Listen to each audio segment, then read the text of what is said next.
Convicciones en Psicología, agrupación de la minoría de la Asociación de Psicólogos de Buenos Aires, ha tomado esta preocupación y ha posibilitado este ciclo. Un ciclo atravesado fundamentalmente por la interdisciplina, que aporta nuestro quehacer y lo dimensiona haciendo circular y dialogar a discursos, esperemos, no tecnocráticos, aportando un pensamiento crítico y transformador.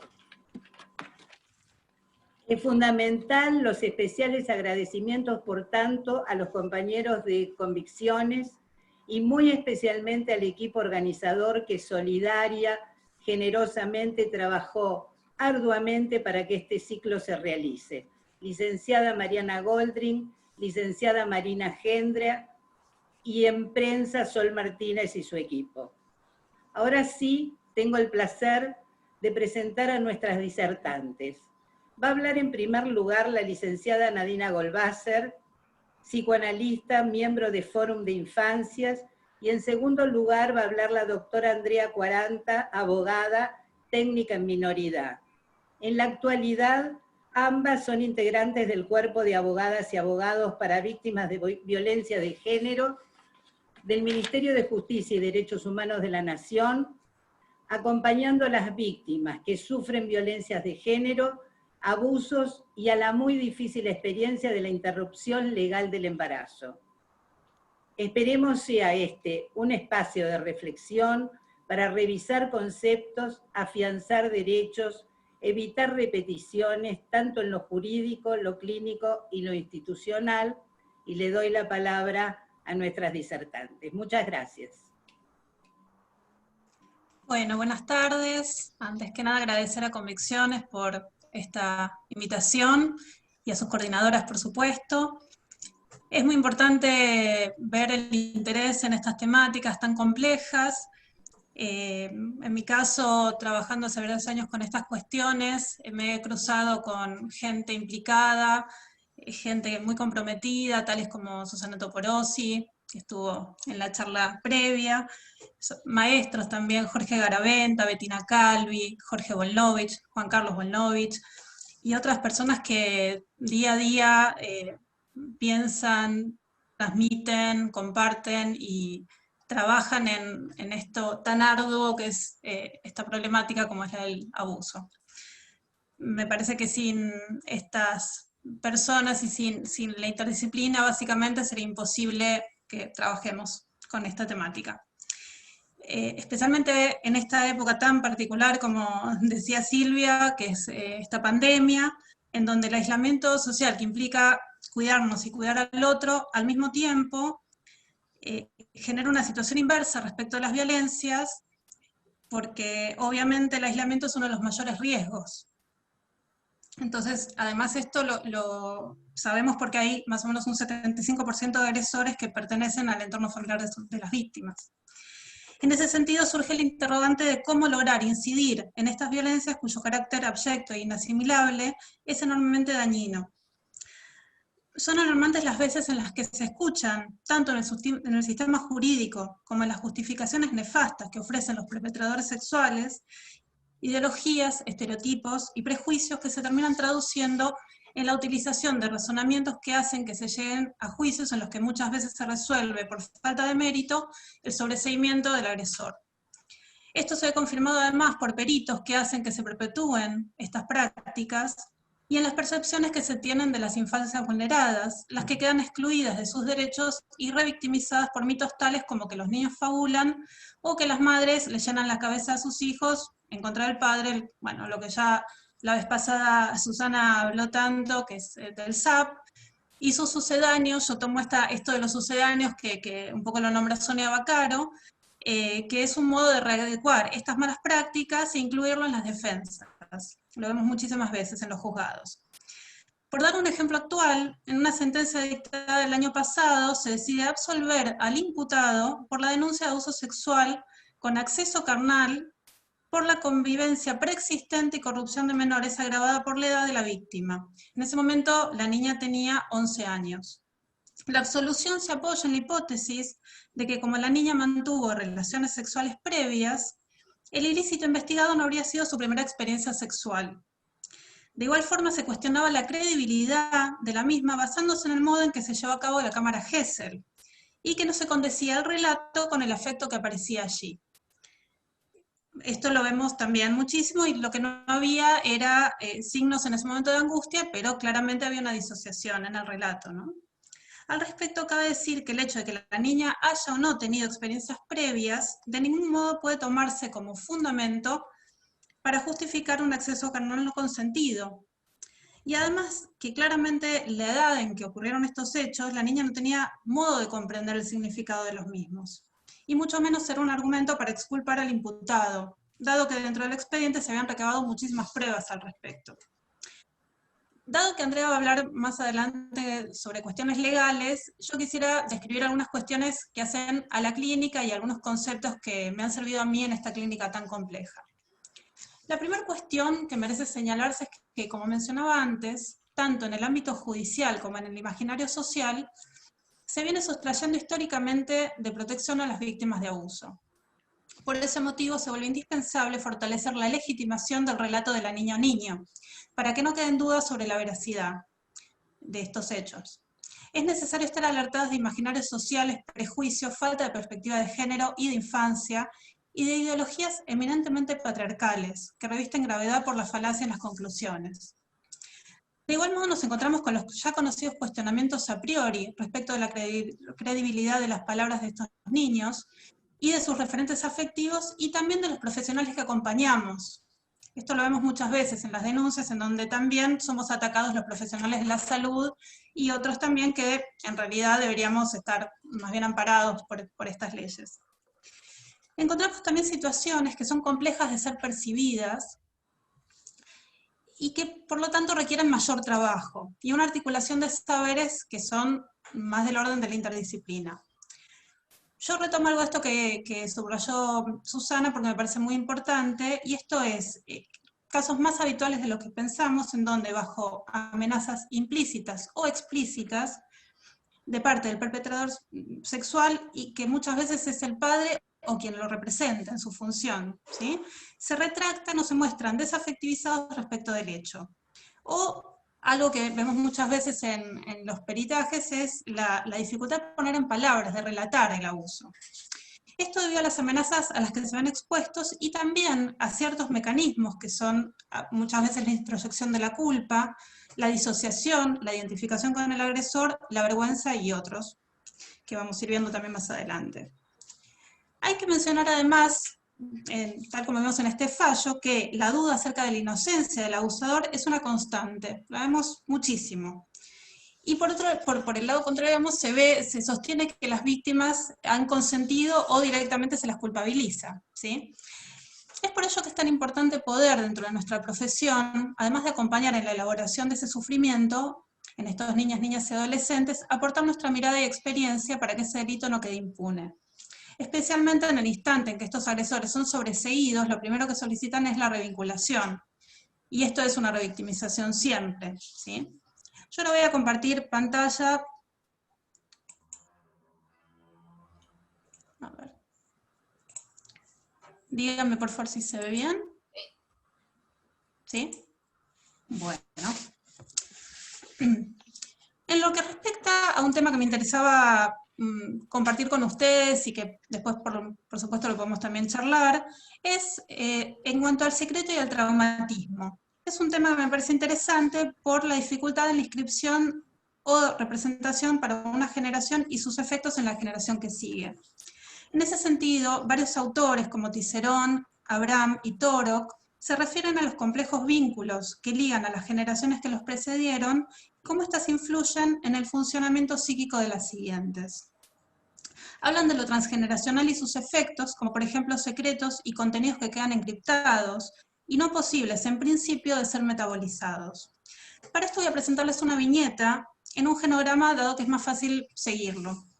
Se trata de varios hermanos, hijos de una madre con su padre, es decir, todos ellos hijos de su abuelo. Al momento del pedido de tratamiento, el abuelo padre ya ha fallecido, y la madre, que además ha sido muy violenta con sus hijos, por el momento no los ve, ya que estos han sido institucionalizados, algunos de ellos, no todos. Lo que da cuenta de toda esta situación es que la madre hace la denuncia cuando este padre abuelo intenta abusar de su hija mayor. En este caso la nombré como Paola. Cabe aclarar que están modificados varios datos, ¿no? Pero bueno, me parecía importante para poder entender lo que quiero transmitir. Se vienen dando situaciones de mucha violencia e intentos de acercamientos sexuales entre ellos, especialmente los varones hacia las mujeres. Aparece mucha violencia verbal, accesos de llanto, dificultades en la escuela. Hay en general una tendencia al desborde. Esta es una violencia transgeneracional y por lo tanto transmitida sin mediación de lo simbólico y en donde queda suprimida la previsión del incesto. Esto ocurre en dos sentidos. Por un lado, siendo el incesto un nudo inexplicable del cual los hermanos son el producto. Por el otro, la naturalización a lo largo de las generaciones queda por fuera de los bordes que pueden hacer marca en estas subjetividades para que la previsión pueda ser elaborada. Recordemos que estos niños son hijos de un padre abuelo. Es un padre que ha abusado reiteradas veces de su hija, la madre de estos niños, y podríamos pensar también, quizás reaccionando un poquito más los vínculos, el imaginario de una madre hermana de estos niños. También podríamos ubicar que la madre no ha denunciado a su propio padre, sino que ha denunciado al abuelo de estos chicos. Confusión de roles, trastocamiento generacional. Mi decisión cuando me llega este caso es trabajar con un dispositivo que es de grupo fraterno, ya que a mi entender este funcionaría como un modo de crear o de reinventar el vínculo más allá de los roles que les habían sido asignados. El expediente y la causa que llega directamente planteaba de la situación de algunos que eran abusadores, se los nombraba como abusadores hacia estas hermanas y a otras chicas del hogar. A mí me parece importante distinguir que esto era una modalidad excesiva que se daba y no prefería esa palabra a hablar de abuso, porque este concepto utilizado en general en los informes me resultaba estigmatizante y además no reflejaba exactamente desde mi punto de vista de qué se trataba la modalidad vincular en juego. También me preguntaba si se podrían producir movimientos distintos a los ya dados. Luego de casi un año de tratamiento comienzan a hablar de una novela que es Venganza de Sangre. En escena se escuchaba cómo ellos mismos podían relatar, historizar, en un intento de elaboración secundaria, contar una novela propia, que se iba modificando y creando al mismo tiempo. Pueden empezar a hablar de su madre desde otro lugar y pueden fantasmatizar algo de esta historia que había quedado coagulada. En ese sentido, me parece interesante esta frase que Ricardo Gaspari dice, que es cuando vacila o aún más, cuando cae el poder parental, la pelea entre hermanos implica un plus de riesgo. Si no es regulada ahora entre ellos, hay una amenaza de disolución real experimentada, dada a ver, sentida. Pero también hay allí una oportunidad de encuentro. En ese sentido también, Gómez refiere acerca de la relación fraterna como un espacio de tensión entre dos cuestiones. Por un lado, reconocerse con un origen y una nominación en común sustentado en una línea genealógica, pero por el otro, y en forma simultánea, hermanarse más allá de lo genealógico, a través de una lógica autoorganizativa que promueva lo fraterno como elección y no como destino. Cabe decir que, igualmente me parece aclararlo, no es posible siempre que se dé esto, ¿no? Rosa Heiting, que trabaja en Francia con hermanos en situaciones de institucionalización y judicializadas, ha visto que muchas veces la modalidad es de fusión o de cuestiones tan endogámicas que son imposibles o difíciles de poder trabajar allí. Pero bueno, en mi experiencia este dispositivo ha sido muy útil y muy interesante para trabajar por lo que ahí pudo pasar. Después hubo otros tratamientos que fueron individuales, pero en principio me pareció interesante como experiencia, bueno, por las dificultades justamente de todo esto de lo transgeneracional. Entonces otro punto que me parecía importante poder plantear es la cuestión de la dificultad o la imposibilidad de narrar lo traumático. Y también el lugar del testigo. En ese sentido, tomo algunas ideas de Mariana Wikinski, que es una psicoanalista que trabajó en el CELS y hoy trabaja en la DOVIC, en el Ministerio Público Fiscal. Y lo que ella plantea y que me parece muy interesante para trabajar nosotros con respecto al abuso, es cómo es compleja la articulación y la complejidad para transmitir a la justicia y demostrar el sufrimiento psíquico que se produce en estos niñas, niñes y adolescentes. Esto sumado además a que la índole de lo traumático es múltiple, por lo que ha sucedido, por la percepción de la culpa, por el duelo que implica que quien debe cuidar, de quien depende una niña o un niño, no lo hace. Además por la confusión en el caso de hermanos de sentirse la elegida, ¿no?, al mismo tiempo en que está en esa situación traumática. Y así todo esto también siempre queda un resto que opera como un signo puro no pasible de ser significado. Rescato mucho algo que refiere Wikisky respecto de poder narrar. Ella dice, la imposibilidad de callar no produce necesariamente relato de lo traumático, sino a veces un acto de descarga catártica sin metabolización. Y lleva mucho tiempo que eso pueda ser elaborado. Y por otro lado, la pura posibilidad de contar no es a veces más que un relato desafectivizado de lo que ocurrió, sin implicancia aparente. Lo cual es leído en la justicia como que fue inventado o fabulado, y no como que allí hubo mecanismos de disociación ante esto traumático. Yolanda Gamble trabajó la idea de lo traumático en las catástrofes haciendo referencia a una idea de radioactividad, como una metáfora de algo que ingresa al aparato psíquico sin que el individuo tenga ningún control o protección de su implantación y de sus efectos. Ella compara esto y habla en el sentido del daño que puede verse a veces en el momento, pero muchas veces las secuelas aparecen tiempo después. Entonces, ante la pregunta de si es narrable lo traumático, bueno, es un tema de debate. Quizás no sea del todo narrable como se espera desde la justicia, pero el trauma nunca es mudo. En principio debemos estar alertados de esto. Si no se puede entender todo este trance por el que pasa una niña o adolescente, no podemos tampoco entender la posición dañina, y eso hace que se pregunte después por la credibilidad, y es algo que es realmente iatrogénico para estos niños.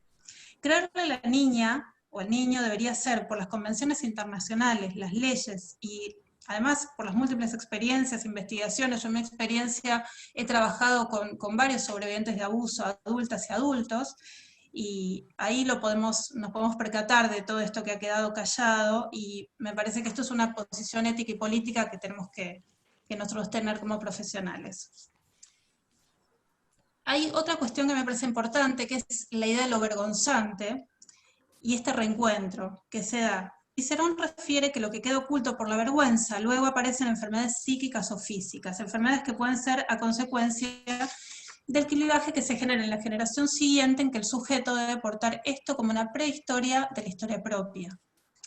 Wikisky se refiere a la vergüenza como un sentimiento que emerge en una zona de fisura que se abre entre la autoconservación y la autopreservación, y que se hace visible en situaciones extremas y no desaparece jamás una vez que es revelada.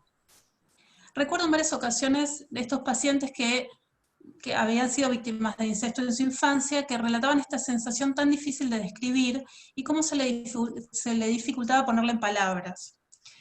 Esta idea de lo vergonzante tiene que ver con una diferenciación importante, que es la otra cara de la vergüenza, es decir, la necesidad de narrar lo obsceno y solicitar una mirada sobre ello que dé cuenta de esto ominoso. Otro punto que me parece interesante pensar en esta articulación con lo jurídico es que en el caso del abuso, el único testigo es muchas veces la propia víctima. En ese sentido, Agamben, en lo que queda, está citado por Primo Levi y demás, trabaja esta diferencia entre testis y superstes.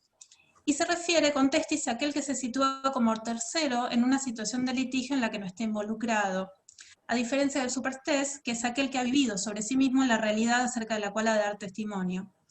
En el latín tenemos estos dos vocablos, en español solo uno, que es el de testigo.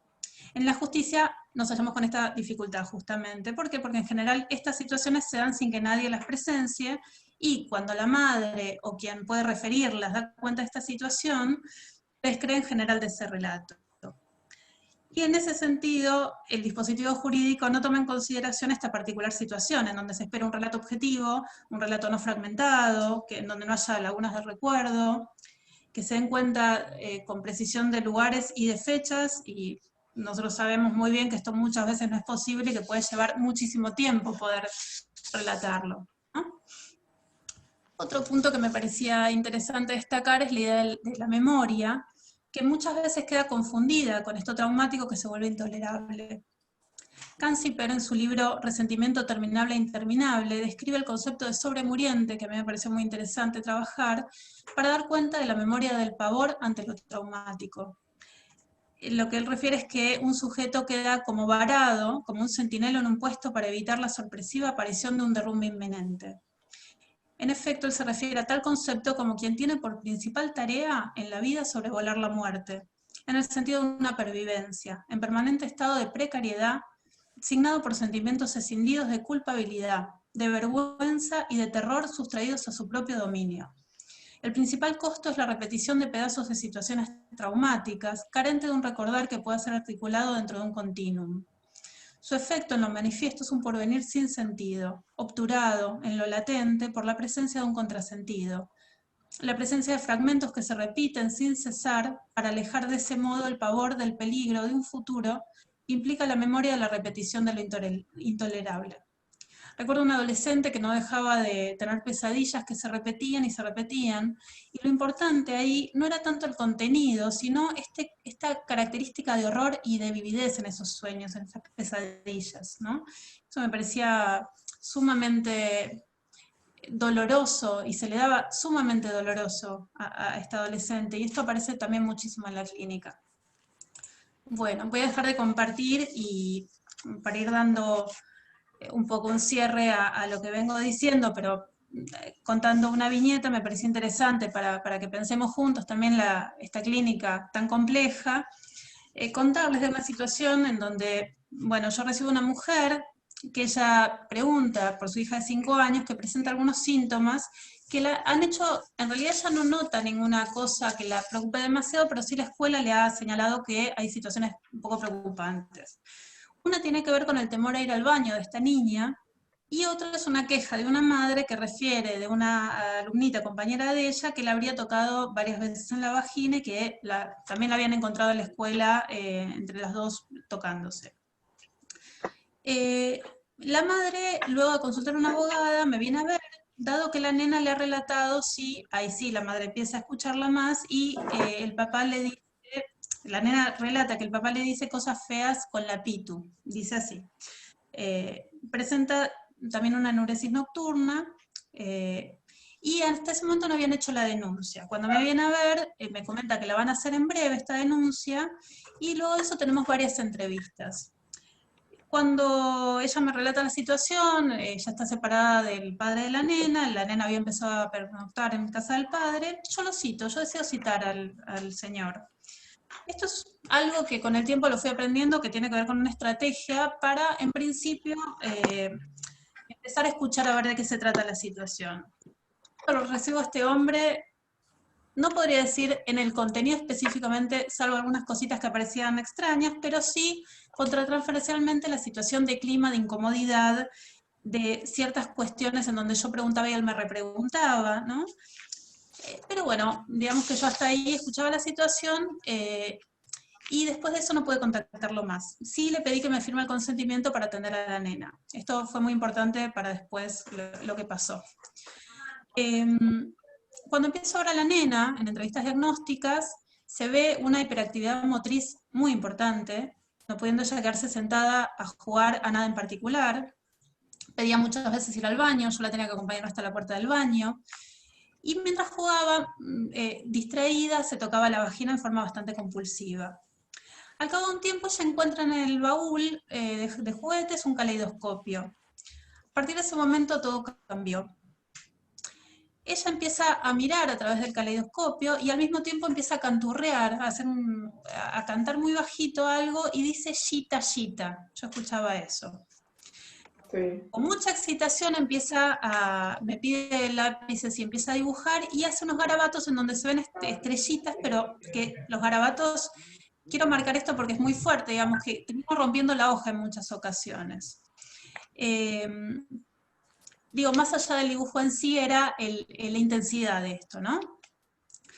Pasado un tiempo, unos meses, la nena empieza a poder relatar algo de esto, y empiezan a cambiar un poco, a dejar de haber tantos síntomas y empieza a aparecer más la palabra. Ya estaba hecha en ese momento la denuncia, y ya estaba, había una restricción del padre hacia ella. Lo que yo voy descubriendo con el tiempo es que este padre era astrólogo, eso yo lo sabía en ese momento, pero con esto de las estrellitas, el padre le decía que jueguen, y que estas estrellitas, que eran muy inteligentes, le decían que ella tenía que jugar con eso. Eso era justamente el abuso que ella sufría de parte del padre con la pitu, que era el pene, como ella nombraba el pene. Pensar las estrellitas, a mí, digamos, dónde ubicarlas, yo las pude pensar en cuanto a la idea de introducto, que es un término que refiere Ben-Shakar, y en donde él nombra algo que aparece y reaparece como inscripción de lo que no se puede nombrar. Esto es algo del orden más de la percepción, y no tanto, o por lo menos hasta ese momento, no tanto, digamos, posible de ser significado. Más bien, él plantea que el introducto funciona como una esquirla que queda atravesada en el psiquismo y que significa que se ha originado una falla en los procesos de articulación entre representación y afecto. Dado que el aparato psíquico intenta todo el tiempo ligar y religar para preservarse, encontraremos todas las manifestaciones que vemos en la clínica con estos pacientes. Así es como hallamos efectos devastadores en el vivenciar que inundan y paralizan todo lo cotidiano. El introducto es una inscripción psíquica que resulta de un mecanismo pasivo de internalización de lo fáctico disruptivo. Esto lo vemos mucho porque claramente el perpetrador sexual altera y manipula y confunde muchas de las referencias de los niños y niñas, y lo que va generando es un estado, digamos, de tal confusión que justamente poder relatar y develar el abuso no es en un solo acto, sino que es un proceso complejo. Y acá es otra de las dificultades que nos vemos enfrentados quienes trabajamos con esto respecto a la justicia. Además, el abuso, al darse en forma crónica desde muy temprana edad, es del orden de una catástrofe, realmente, en donde la niña o el niño quedan en absoluta soledad y desamparo. Y los climas en los que se produce esto, a mí me parece muy interesante la idea de clima vincular que plantean Matus y Gomel, porque ellas refieren que estos climas, nosotros los notamos mucho a nivel contratransferencial cuando trabajamos con estas cuestiones, y que el clima violento no siempre se da en esa claridad de la violencia que a veces esperamos en ver, sino que en cosas más sutiles, en donde digamos, de alguna forma se percibe el clima erotizado, la desconexión, el volver al otro transparente, entre comillas, digamos, ¿no? Y hay situaciones muy del orden de la paradoja, en donde lo dicho y lo hecho es bastante diferente, ¿no? Me parece interesante señalar esto porque también las madres protectoras se ven envueltas en estos climas, y también incluso nosotros los analistas, ¿no? que también en un momento hasta llegamos a dudar de algunas cuestiones, y entonces me parece muy importante que lo tengamos en cuenta para pensarlo. En general es muy bueno poder pensarlo con otros y otras, así que bueno, esto me parece importante remarcarlo. Bueno, y para ir cerrando, me parecía interesante marcar algunas cuestiones en cuanto a la práctica en el consultorio, en donde siempre nos produce cierto estupor encontrarnos con estas situaciones. A veces, digamos, en el consultorio podemos recibir una situación, digamos, hay diferentes momentos en los que se puede pedir digamos, el trabajo con estas situaciones. Puede ser ante una sospecha, y nos puede venir esa situación que requiere cierta complejidad porque el develamiento y posible denuncia, etcétera, es bastante complejo si lo hacemos en un consultorio privado. En ese sentido me parece que es muy recomendable cuando se trabaja en instituciones por poder trabajar justamente en equipo. Ahí veo compañeras del hospital del Tornú y demás con las que hemos compartido un montón de experiencias, y siempre en red es mucho más, digamos, por lo menos más contenedor para quienes trabajamos con esto, ¿no? Y además que nos da muchas miradas y eso nos sirve muchísimo para trabajar.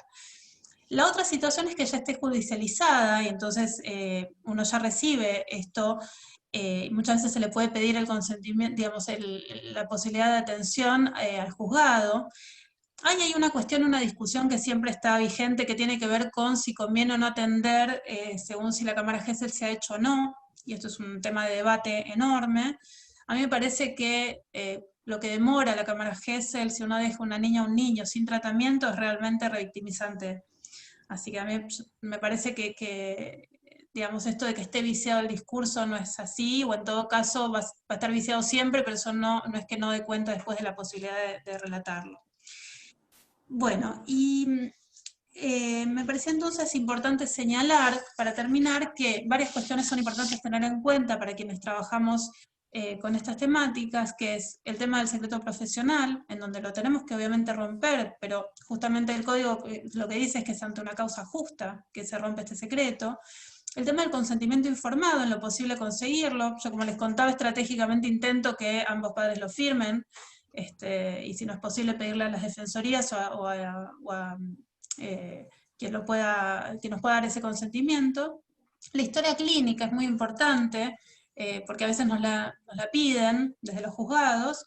Y finalmente el informe psicológico, que muchas veces nos es solicitado, y ahí es muy importante consignar todo lo que podamos justamente para ayudar y acompañar a estas niñas y niños en la posibilidad de denunciar. En muchos casos los jueces sí nos consultan y por eso es importante también que todos podamos ir compartiendo estas cuestiones, porque justamente es desde la pregunta que nos convocan los jueces, y ahí es bueno también poder apoyar y sostener la situación de abuso y poder dar cuenta de ella, ¿no? Más porque muchas veces en la defensa a mí me ha pasado en audiencias en donde se me cuestionaba si, o cómo yo podía diferenciar si los indicadores tenían que ver con un abuso o con situaciones de duelo, separaciones, etcétera, que esto muchas veces nos pasa, y bueno, es muy importante ahí tener cierta solvencia y poder dar cuenta de todo esto. Y especialmente, bueno, tener una escucha activa, responsable y ética, que me parece que es algo que todos acá compartimos y es importante. Bueno, para finalizar, quería tomar una frase de Mariana Wikitsky, que ella dice: nuestra tarea es la que habilita la palabra, pero también afirma el derecho al silencio, la que habilita el recuerdo y a la vez afirma el derecho al olvido. Me parece que niñas, niños y adolescentes, y esto ya es un pensamiento personal, que no sean ni sobrevivientes ni sobremurientes, pueden volver a constituirse como tales. Es como propone Didi Uberman, ver el espacio de las aberturas, las posibilidades, los resplandores y los pese a todo. De ese modo, sin negar la existencia de los discursos patriarcales del aparato judicial, nos proponemos hallar los intersticios a través de los cuales, pese a todo, se habilite la palabra, el derecho al silencio, el olvido, la invención de herramientas y vínculos cuyo objetivo sea aminorar el sufrimiento de infancias que merecen recuperar su capacidad vital.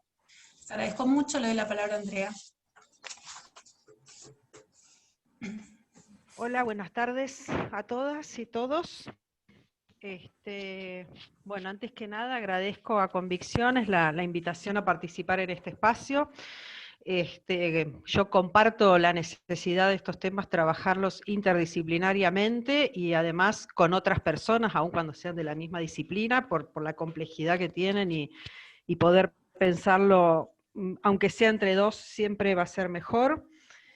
Voy a tratar de hablar en castellano, más allá de que algunos términos técnicos voy a tener que usar.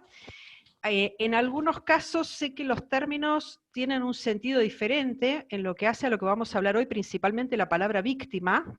En la psicología puede tener que ver con un posicionamiento de la persona y en el derecho no, digamos, es la persona a la que le sucedió un delito, así que esas cuestiones, esas tensiones existen. Andrea, sí. Habla más despacio. ¿Cómo? Anda más despacio. Bueno. Están corriendo. Perdón. No. Te digo porque no la quise interrumpir antes a ella, pero hay tiempo y estamos tranquilos, así que pueden hablar más relajadas. Bueno, mejor, agradezco.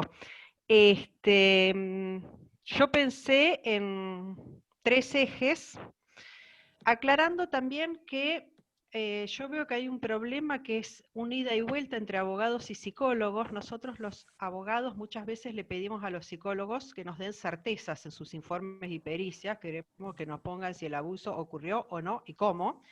Y los psicólogos muchas veces nos piden certezas a los abogados de lo que dice la ley. Y la verdad es que la ley no es tampoco una ciencia exacta.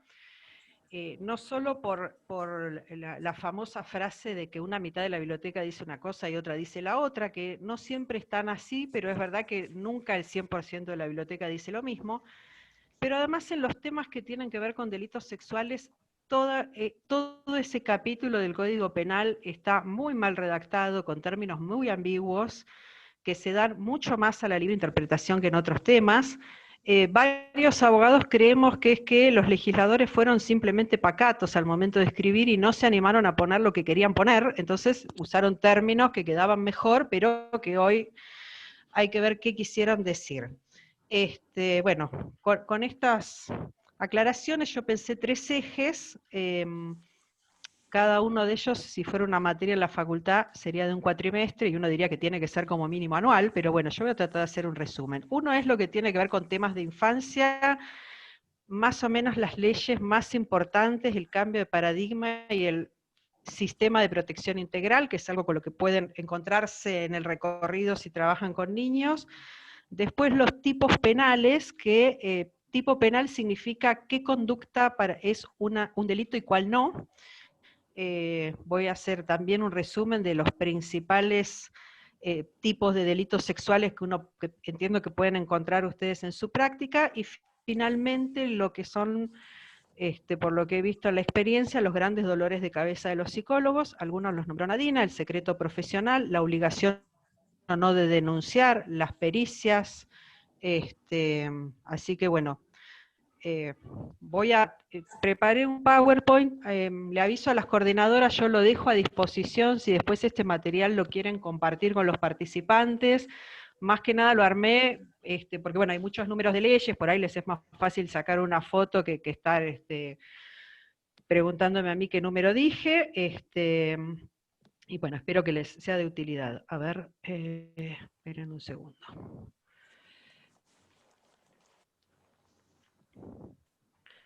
A ver, el compartir pantalla. Acá. A ver. Ahí está. Ahí estamos. Bueno. A ver, las leyes que protegen los derechos de niños, niñas y adolescentes son principalmente la Convención de Derechos del Niño. Es un tratado internacional que es el más firmado en la historia de los tratados. Está firmado por todos los países del mundo, menos Estados Unidos y Somalia. Somalia porque nunca ha tenido un gobierno claro, un representante ante la ONU que fuera el que estaba válido para firmar, digamos, y Estados Unidos porque no comparte, digamos. Más allá de esta anécdota, ha tenido una gran recepción.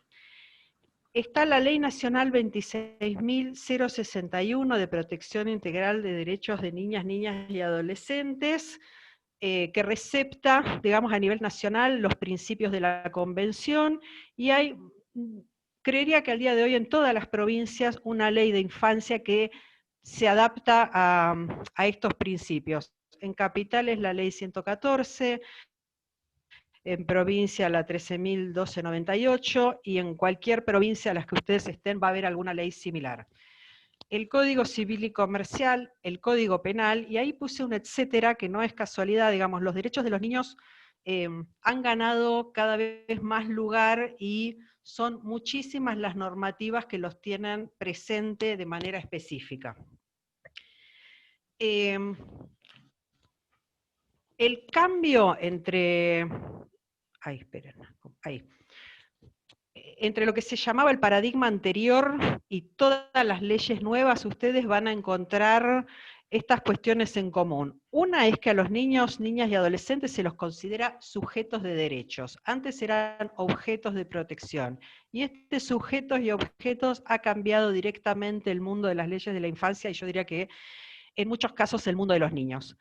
Que antes se los consideraba objeto no es muy metafórico, digamos. Es algo que era de los padres, decidían sobre ellos la mamá, el papá o el juez, sin opinión de los demás, y mucho menos del niño involucrado.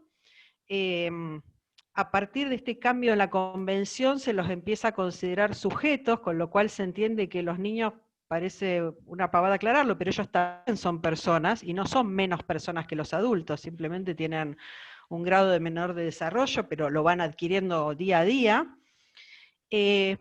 Y hay algunos resabios, por supuesto, los cambios de las leyes muchas veces son tardíos y la gente ya tomó otras costumbres, pero muchas veces adelantan los cambios sociales. Con lo cual, a veces tenemos leyes muy progresistas, si se quiere, y después las instituciones, las personas, siguen con la idea anterior. En algo que se puede reconocer, por ejemplo, el paradigma anterior es con las leyes de educación sexual integral, los grupos de padres que dicen con mis hijos no. porque siguen pensando mis hijos son míos y nadie más tiene que meterse. Pero en líneas generales, digamos, las instituciones, yo en eso soy bastante optimista, no porque diga que ahora funcionan bárbaro, pero porque me consta que hace 20 años funcionaban 1000 veces peor. De hecho, acá está entre los asistentes la que fue mi primera jefa en el año 94, y bueno, en esa época todo esto apenas empezaba. Después, otro concepto que va a estar en cualquier normativa que tenga que ver con niños es el interés superior del niño. Ahora yo los voy a ir desarrollando. La autonomía progresiva, esto está incluido específicamente nuevo de Argentina, que es del 2015, el derecho a ser oído y, bueno, el sistema de protección de derechos, que es un conjunto de instituciones. El interés superior del niño tiene una definición concreta en la ley nuestra, la 20061, que es la máxima satisfacción integral y simultánea de los derechos y garantías reconocidos en esta ley. O sea, no en cada caso, porque siempre puede haber coaliciones de derechos y una situación respeta más derechos que la otra. Esa que respeta más derechos va a ser la que mejor responda al interés superior del niño. Y otra cosa importante que aclara la ley es que cuando exista un conflicto entre los derechos de los niños y los de los adultos que tengan el mismo interés en lo que se está discutiendo, tienen que prevalecer lo de los niños y adolescentes involucrados. Esperen que... Después, el derecho a ser oído, que es como la gran novedad, si se quiere, que introduce la Convención de los Derechos del Niño y que se receta en todas las leyes, es el derecho que tienen de ser oídos y que su opinión sea tenida en cuenta, también expresar su opinión libremente en todos los asuntos que afectan al niño, teniéndose debidamente en cuenta sus opiniones en función de la edad y madurez. ¿Esto quiere decir que la opinión del niño es vinculante? No, no quiere decir que sea vinculante y obligatoria, pero sí quiere decir que carecen de legitimidad, por decirlo en términos jurídicos, las decisiones que se tomen niño donde no se le haya pedido que exprese su opinión. Esto está muy vinculado, por ejemplo, con la figura del abogado del niño, que yo también soy abogada del niño, no es una especialidad, es algo que uno adquiere luego aparte, donde la persona a la que uno asiste jurídicamente es un niño. No hay edad mínima, eso depende un poco de cada juzgado. Muchos ponen que a partir de los 13 años, pero donde yo ejerzo, que es en San Isidro, no tienen límite de edad y he tenido asistidos de 8 años, que son ellos los que hablan conmigo y discuten y firman el escrito, digamos, sin la intervención de ningún adulto. Después, el principio de la autonomía progresiva. Las personas menores de edad, aclaro que en Argentina la mayoría de edad es a los 18 años, hasta ese momento ejercen sus derechos a través de sus representantes legales. Esto en el paradigma anterior era así, una persona menor de edad, en ese momento 21, todo más o menos tenían que resolver sus padres, tutores o encargados. Con el nuevo paradigma se va teniendo en cuenta la edad y grado de madurez de los chicos para que vayan de a poco ejerciendo derechos por sí mismos y en situaciones de conflicto puedan intervenir, como ya dije, tanto con el derecho a ser oído como con la asistencia letrada, que es esto que acabo de mencionar, de tener su propio abogado si hiciera falta.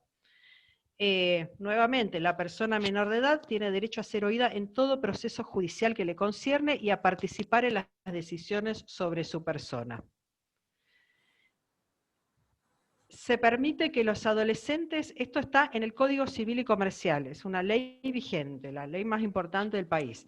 Se presume que el adolescente entre 13 y 16 años tiene aptitud para decidir por sí respecto de aquellos tratamientos que no resultan invasivos ni comprometen su estado de salud o provocan un riesgo grave en su vida o integridad física. Invasivos o comprometen su salud, está en riesgo su vida, ahí sí se va a necesitar la asistencia de alguno de sus padres. Siempre, si hay un conflicto, que lo va a terminar resolviendo un juez, lo que prima es el interés superior del niño, en este caso teniendo en cuenta la opinión médica sobre cuál sería ese mejor interés. A partir de los 16 años se los considera adultos en lo que tiene que ver con decisiones relativas a su propio cuerpo. Todo esto después va a ir tomando, lo vamos a ir viendo cómo a ustedes en su práctica esto les influye. Y el sistema de protección integral son todos los organismos, pueden ser públicos y privados, del ámbito nacional, provincial y municipal, que están destinados a la promoción, prevención, asistencia, protección, resguardo y restablecimiento de los derechos de niñas, niñas y adolescentes. El sistema de protección integral, en la práctica, es un binomio que integra los organismos de protección, como los llamamos, y la justicia. En Capital Federal está integrado por las Defensorías Zonales del Consejo de Derechos de Niñas, Niñas y Adolescentes. En Provincia de Buenos Aires son los llamados Servicios Locales de Promoción y Protección de Derechos de Niñas, Niñas y Adolescentes, que hay uno en cada partido, o puede haber más de uno por partido también. En cada provincia van a encontrar un organismo administrativo con un nombre en general parecido a alguno de estos, que cumple básicamente las mismas funciones. Ante una situación de vulneración de derechos, puede ser que uno acuda al organismo de protección y el de intervención a la justicia, o no, o que lo resuelva el organismo de protección nada más, depende de la gravedad de lo que se está viendo. Puede ser que uno recurra a la justicia y la justicia le dé lugar al organismo de protección, o no, o que la justicia lo resuelva solo. Pero siempre es posible que estén estas dos patas de este sistema de protección a niños. Bueno, eso es, en líneas, como habrán notado, muy generales, cómo se está manejando la infancia en este país desde hace unos 20 años. También la Convención de los Derechos del Niño forma parte de la Constitución Nacional desde el año 94. O sea, no es una ley menor para nada, y esto ha tenido trascendencia jurídica en muchísimas cosas. Bueno, ¿cuándo una conducta es abuso sexual? Tiene que tener un contenido sexual. Yo en este caso sí voy a hablar de lo que son las posturas mayoritarias en doctrina y jurisprudencia. Cada uno de estos temas tiene muchísimas posturas, pero hoy sería imposible abarcarlas todas. Tiene que haber un contacto corporal directo entre el agresor y la víctima, más allá de que ahora, con el uso de cuestiones tecnológicas, esto está empezando a ser discutido, pero bueno, por ahora es una postura minoritaria eso. El contacto físico tiene que ser en las partes íntimas y afectar la libertad sexual de la persona, y lo más trascendente de todo esto es la ausencia de consentimiento de la víctima respecto del acto sexual en el que se encuentra involucrada. Los delitos sexuales están en el Código Penal, bajo el título Delitos contra la Integridad Sexual. Yo puse algunos de ellos, hay muchos más, pero bueno, no es tan habitual que por ahí lleguen a un consultorio. Son abuso sexual simple, abuso sexual gravemente ultrajante, abuso sexual con acceso carnal, estupro, corrupción de menores, prostitución, pornografía, exhibiciones obscenas, y ahora lamentablemente se agrega el grooming, que si bien está legislado hace muchos años, en los últimos años creció, y desde que estamos en la situación de cuarentena creció exponencialmente el grado de denuncias. Los delitos de trata, por ejemplo, están en otro capítulo, porque se entiende que ahí la principal afectación es a la libertad de la persona, además de la cuestión sexual. Después hay otros delitos como rapto, digamos, que no son tan frecuentes. ¿Qué se busca proteger en todos los delitos sexuales que están en el código? La integridad de la persona, la libertad sexual y su autodeterminación en materia sexual. No se protege ni la moral, ni las buenas costumbres, ni la decencia de la víctima ahora. Hasta el año 99 sí, lo que se buscaba proteger era la moral, las buenas costumbres y la decencia, y de hecho eso llevaba a que, por ejemplo, no se consideraba que pudieran ser víctimas de delitos sexuales mujeres que no eran decentes. Digamos, la única mujer que podía ser, entre comillas, violada era una mujer casada que la habían agarrado en un callejón a oscuras. Casi nadie más podía ser víctima, porque entonces no era una persona honrada ni honesta, entonces no había un bien jurídico para proteger. Gracias a Dios eso ha cambiado en el 99, de a poco, como decía antes, pero si bien hoy cada tanto puede haber algún fallo donde esto se trasluzca, de hecho, en el caso de Lucía Pérez, esta chica de Mar del Plata, que hace poco se revirtió y se mandó a hacer un nuevo juicio, el Tribunal de Mar del Plata en su momento absolvió a los acusados porque entendían que Lucía, bueno, era una chica que nunca se hubiera negado a tener relaciones sexuales, entonces no era posible creer que se había negado esa vez. Ahí volvió a aparecer el paradigma anterior en todo su esplendor. Ahora la ley lo que dice es que tiene que haber consentimiento de la víctima. Antes se buscaba que resistiera. Ahora no hace falta que la víctima resista y sea un héroe, digamos, no tiene que dejar la vida en esto de resistir. Simplemente con que no preste su consentimiento se considera que hay un delito sexual. Este es un cambio importante. Antes, tal vez en la mitad de la situación, la persona dejaba de luchar porque se había cansado físicamente, se había desesperanzado, se había entregado, entonces se consideraba que a partir de ahí había empezado a consentir. Bueno, este es otro cambio importante que ha habido en la manera de concebir estos delitos. Y algo que para muchos puede ser una sorpresa es que en Argentina se admite el consentimiento sexual a partir de los 13 años. No es delito siempre tener relaciones sexuales con una persona menor de 18, esto ahora lo vamos a ir viendo. A partir de los 13, ya los 13 incluidos desde el día que una persona cumple 13 años, en nuestro país se permite el consentimiento sexual de a poco. Como hablábamos antes, la autonomía progresiva también está en este tema. A ver, si se tienen relaciones sexuales con personas menores de 13 años, siempre va a ser un delito. No importa cómo, quién, dónde, ni cuántas veces. Se presume por ley que esa persona no pudo dar un consentimiento sexual válido. Entre los 13 y los 18 van teniendo distintos grados de autonomía. La franja que sigue a los 13, digamos, es de 13 a 16. Ahí depende, ahí sí hay que ver cada caso. Puede ser que sea el delito de estupro, puede ser que sea alguno de los otros delitos que ahora vamos a ver, o que no sea ningún delito. A partir de los 16 años, hay delitos solamente si no hay un consentimiento sexual válido, igual que si fuera mayor de edad. Con alguna excepción como puede ser el delito de corrupción de menores, que también lo vamos a explayar un poquito más adelante. Con la mayoría de edad, bueno, si la persona consintió, no hay delito. Esto yo sé que en general es una sorpresa y por eso lo pongo siempre al principio. Bueno, el abuso sexual simple es lo que uno diría manoseos. Tienen que ser en zonas erógenas y no tener ningún fundamento. ¿Por qué? Porque si cualquier tocamiento en una zona erógena fuera un delito sexual, los pediatras no podrían revisar a los chicos, las madres no podrían cambiarle los pañales, los padres no los podrían bañar, bueno, habría toda una serie de cuestiones. Yo hablo de chicos porque estamos en el encuentro de hoy trata de niños, con adultos sería lo mismo, digamos, ¿no?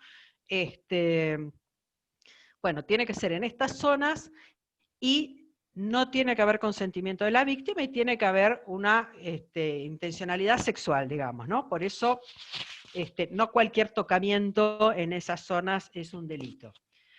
Lo que se llama abuso sexual gravemente ultrajante son, acá quedó un poco como comodín. Lo que no es abuso sexual simple y no es violación, que la vamos a ver después, medio que queda acá adentro. Son situaciones donde las circunstancias del abuso son objetivamente más humillantes para la víctima. Un ejemplo típico y que ocurre es el abuso sexual delante de otras personas. La ley entiende que eso probablemente para la víctima sea mucho más humillante que si no hay nadie mirándola. Y encima depende quién es ese alguien que está mirando, si es, no sé, un profesor delante de sus alumnos, una madre delante de sus hijos que está siendo abusada, se entiende que el grado de humillación y mortificación es mucho mayor, tiene una pena más grave. El abuso sexual con acceso carnal, que es lo que comúnmente decimos violación, palabra que no está en el código, ni estaba antes tampoco.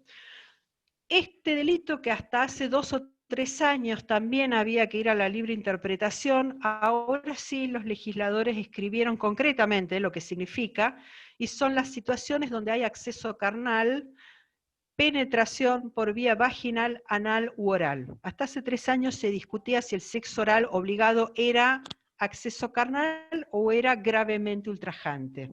Y estas son discusiones que tienen que ver en la pena directamente, ¿no? también se incluyen los actos de penetración realizados con otra parte del cuerpo que no sea el pene, y que introduzcan objetos en el ano o en la vagina, que esto antes tampoco se consideraba violación, era abuso sexual gravemente ultrajante. En esto sí, hace 2 o 3 años, no me acuerdo si en el 17 o en el 18, hubo un cambio de redacción de este artículo que echó por tierra un montón de las discusiones que había. Luego está el estupro, que es cualquiera de estos delitos que vimos recién, cualquiera de estos hechos que vimos recién, con una persona de entre 13 y 16 años, inmadura sexualmente, y donde el autor se haya aprovechado de esa inmadurez, porque es mucho más grande, porque es un profesor, un maestro, un jefe, alguien que tiene una preeminencia sobre esa víctima. Ha habido un caso muy famoso, su ídolo de rock, entonces se entiende que ahí para la víctima estaba como tan subyugada que era muy difícil decirle que no a lo que esta persona le pedía. Bueno, en esos casos, que reitero, hay que verlo cada uno, existe lo que es el delito de estupro, porque acá lo que pasa en el estupro es que la víctima consiente, no dijo que no, ni fue forzada, pero lo que entiende la ley es que ese sí que dijo está tan viciado que no es válido. Entonces tiene una pena menor que la otra, pero está penado. Tiene que haber un aprovechamiento de la inmadurez de la víctima. Esto no es para que yo denuncie a la novia de mi hijo que me cae, porque, digamos, a veces se confunden y por eso digo, no es delito siempre tener relaciones sexuales un mayor de edad con un menor de edad. Y después salto al grooming porque, bueno, es algo que está apareciendo con mucha frecuencia, que es el contacto de una persona mayor de edad con una menor de 18 a través de algún medio digital tecnológico. Puede ser WhatsApp, redes sociales. En esa parte lo que va a hacer el adulto es ir preparando un encuentro en la vida real donde va a abusar de esa persona. Esto antes no se sancionaba porque se decía que el delito todavía no había sido cometido. Bueno, a lo largo de los años se ha decidido sancionar esta preparación y no esperar a que el delito se cometa, como prevengamos este delito que se ve que está por ocurrir. Esto se detecta viendo muchas veces, bueno, el contenido de los chateos que han tenido. A veces la propuesta es directa, a veces se envían fotos desnudo, muchas veces hay un engaño, el adulto se hace pasar por alguien de la misma edad, y pide una foto, porque ya que estamos aburridos en la cuarentena, que no tenemos nada que hacer, ¿por qué no nos divertimos?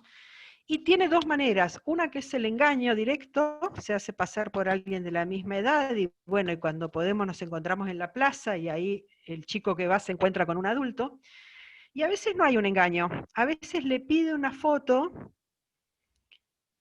cuando le pide una foto más osada, la víctima dice, no, no me animo, y ahí el agresor directamente le dice, bueno, si vos no me mandás otra foto, yo esta que tengo, la voy a hacer circular por las redes, o le voy a avisar a tus padres.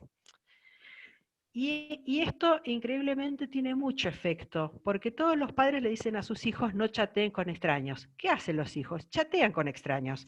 Entonces, cuando el chico quiere recurrir, digamos, sabe que el padre lo primero que va a hacer probablemente sea retarlo, porque chateó con extraños y encima le mandó esa foto, y por no caer en esa situación, a veces los niños y adolescentes, varones y mujeres, bueno, siguen avanzando en esta situación porque están siendo extorsionados. A veces, lamentablemente, se llega a que se concrete el encuentro en la vida real y se concrete el delito sexual, otras veces en algún momento se asustan, o la familia se da cuenta, o el colegio, o alguien se da cuenta que algo está ocurriendo, ¿no?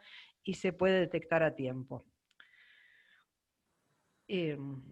Bueno, todos estos delitos tienen lo que se llama agravantes, que ustedes lo habrán visto en la televisión, uno escucha tal delito agravado por, son circunstancias donde la víctima está más indefensa o puede sufrir un daño mayor. Esto tiene que ver en el monto de la pena. Yo ahora los menciono y después ustedes se van a dar cuenta en cada caso. Porque un agravante es que el delito haya cometido un grave daño a la salud mental o física, que haya sido cometido por familiares, ministros religiosos encargados de la guarda o de la educación, que el autor del delito sea portador de una enfermedad de transmisión sexual, lo sepa y hubiera habido un peligro de contagio, que haya sido cometido por más de una persona o con armas, que haya sido cometida por personal policial o las fuerzas de seguridad mientras estaban en sus funciones, que haya sido cometido aprovechando la convivencia con una persona menor de 18 años y, el agravante peor, la muerte de la víctima. En todos los anteriores, ¿qué se entiende? Que si fue un familiar, el cura, el pastor, el rabino, la ley nueva contempla cualquier religión. Antes era agravante solamente el sacerdote católico. Ahora es cualquier religioso de cualquier religión y en cualquier grado. No importa si es sacerdote, diácono, seminarista, no importa.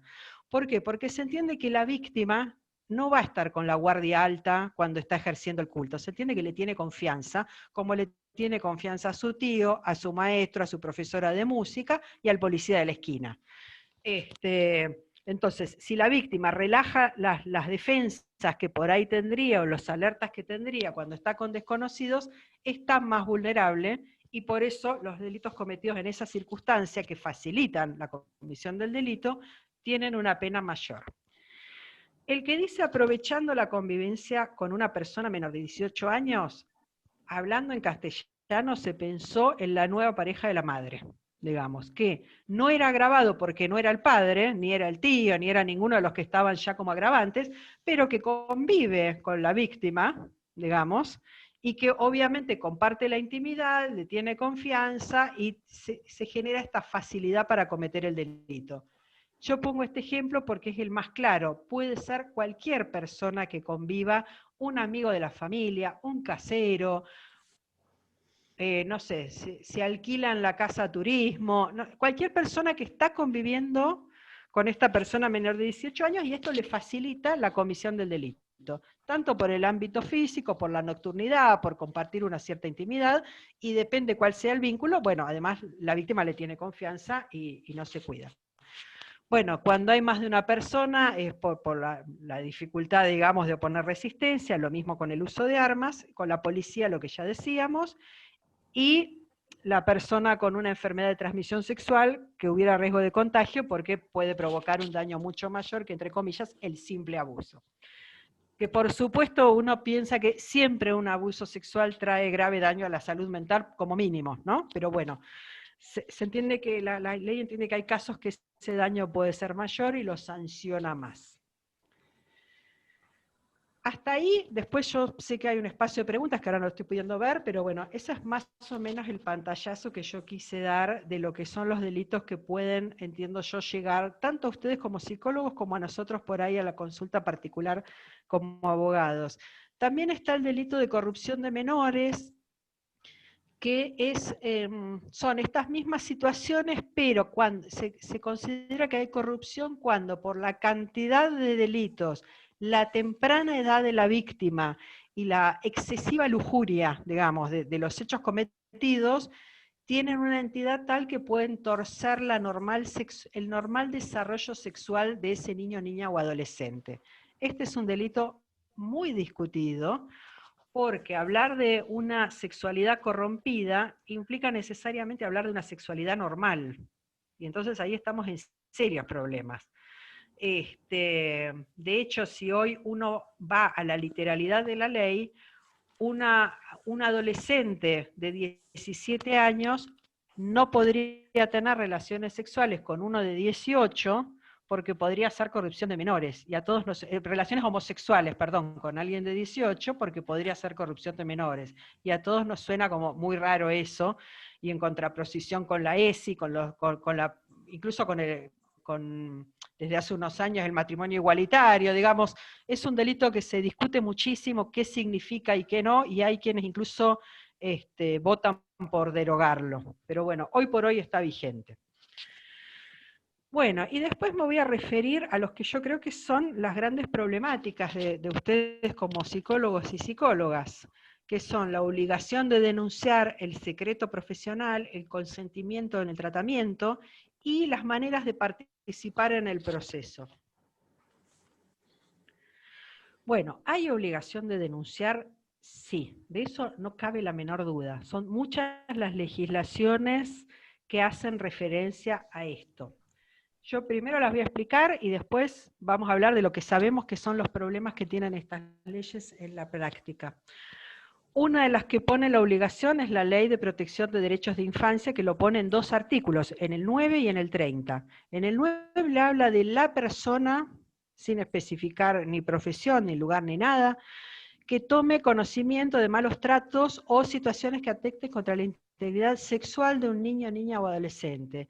Debe comunicar a la autoridad local de aplicación. Acá no habla de denuncia, habla de comunicación y dice autoridad local, que como vimos antes puede ser la Defensoría del Gobierno de la Ciudad, el servicio local o el nombre que esto tenga en el lugar donde ustedes trabajen.